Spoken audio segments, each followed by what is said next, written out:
অনেক মিস্ত্রিরা আছেন পণ্ডিতি করে, সাইড ইঞ্জিনিয়ার থাকে না, কিছু থাকে না, 14 দিনে 15 দিনে ছাদের সেন্টারিং খুলে ফেলায়। এতে কিন্তু ভবিষ্যতে আপনাদের বাড়ির ছাদের ক্ষতি হবে।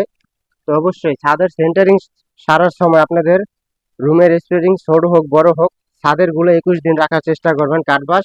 আর এই যে ভীমের গুলো 28 দিন রাখার চেষ্টা করবেন, কারণ ছাদের লোড আপনার ভীমের মাধ্যমে কলমে ট্রান্সফার হয়।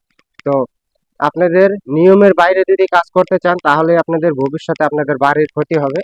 তো অবশ্যই ছাদের কাজের সময় এইসব ভুলগুলো করা যাবে না। অনেক জায়গায় দেখা যায় ইঞ্জিনিয়ার থাকে না, ভালো দায়িত্ববান লোক থাকে না, তখন মিস্ত্রিরা তাদের মন মতন কাজগুলো করে। তো অবশ্যই আপনারা ছাদে 21 দিন, ভীমে 28 দিন, এরকম যদি আপনারা শাটারগুলো রাখতে পারেন তাহলে আপনাদের ছাদের 100% শক্তি চলে আসে, 99% শক্তি চলে আসে।